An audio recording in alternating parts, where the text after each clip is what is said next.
একজন স্ত্রী, একজন মহিলা 100 জন মেহমান যদি ঘরে আসে, একজনেই 100 জনের রান্না করে। কিন্তু অনেক সময় দেখা যায় যার রান্নায় 100 জনের পেট ভরেছে, ওই মা ওই বোনই শেষ বেলায় এসে কিছু আলু, কিছু হাড্ডি ছাড়া কিছু থাকে। এবার সে মাকে, বোনকে, স্ত্রীকে গিয়ে জিজ্ঞেস করেন, তোমার হাতের রান্নায় তো সবাই পেট ভরে খেয়েছে, তুমি তো শেষ বেলায় এসে কিছু খেতে পারলা না। তখন উনি বলবে, আমার খাওয়া লাগবে না, সবার খাওয়া দেখে আমার মন ভরে গেছে, মন ভরার কারণে আমার পেটের ক্ষুধা চলে গেছে। সুবহানাল্লাহ। একটু বুঝবেন জিনিসটা। আর ছেলেরা,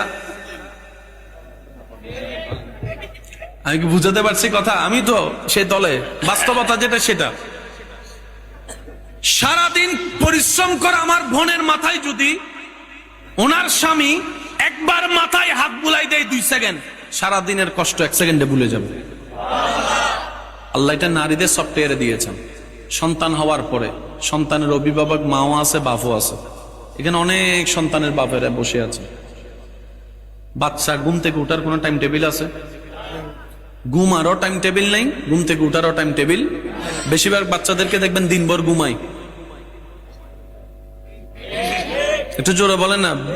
বেশিরভাগ বাচ্চাদেরকে দিনভর ঘুমায়, রাতভর। তো এই বাচ্চাকে দেখার জন্য কাউকে না কাউকে লাগবে না? বলেন না, কাউকে না কাউকে লাগবে না? সবচেয়ে বাচ্চাকে ডিউটি করে কে বেশি? বাবা না মা? আমি শুনি নাই। আমাদের সবচেয়ে বেশি ডিউটি কে করছে? বলেন না, কে? মারও তো একটা ঘুমের দরকার, মানুষ তো। একটু ভেবে দেখেন, আমার শ্রদ্ধার করে বলছি, শ্রদ্ধার সাথে বলছি, একটু ভেবে দেখেন। মানুষের পরিপূর্ণ ঘুম হওয়ার পরে যদি ডাকেন, সে আস্তে আস্তে ঘুম থেকে উঠবে। কিন্তু কাঁচা ঘুম যদি ভাঙে,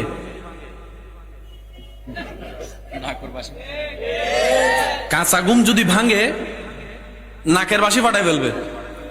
দরকার হলে ফাঁসিতে ঝুলবো, তারপরও ঘুম ছাড়া যাবে। এবার ভাবেন, আপনার বেলায়, আমার বেলায়, সেই রাতে 2টায়, 3টায়, 10 মিনিট 20 মিনিট ঘুমানোর পর যখন আপনি আমি চিৎকার করে উঠেছিলাম, ওই মা নিজের কাঁচা ঘুমকে কোরবানি দিয়ে এই ঘুমন্ত শরীর, চেহারার শক্তি নিয়ে, চোখ নিয়ে বুকের মধ্যে মাই আগলাই ধরে রেখেছিল, মাই আগলাই ধরে রেখেছিল। সুবহানাল্লাহ।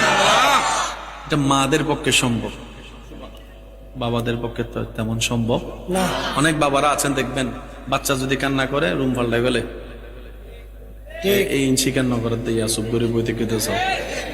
অনেক বাচ্চার বাবারা এমন আছেন, রাত্রে যদি বাচ্চা 2-3 বার কান্না করে, আর এই রুমে থাকবে না, রুম চেঞ্জ। তা আপনি না রুম চেঞ্জ করলেন, বাচ্চার মা রাতে 3টা বাজে যাইয়াও দেখেন শরীরে যখন আর কভার দেয় না, বাচ্চাও ঘুমায় না, শেষ পর্যন্ত বুকের মধ্যে নিয়ে বাচ্চার ঘুম পাড়াতে পারে, কখন যে উনি ঘুমায় যায় নিজেও বুঝতে পারে না। 5টা মিনিট পরে যখন বাচ্চা আবার কান্না করে উঠে, আবারও মা সে কাঁচা ঘুম ভেঙে উঠে বাচ্চার সেবায় লেগে যায়, বাচ্চার সেবায় লেগে যায়। এটা আল্লাহ নারীদের সফটওয়্যার দিয়েছেন, এটা পুরুষের সাথে মিলবে না। পুরুষের সফটওয়্যার আলাদা, নারীদের সফটওয়্যার আলাদা। কথা বলেন ঠিক কিনা? আল্লাহ তাআলা আমাদেরকে একটু বুঝার তৌফিক দান করুন।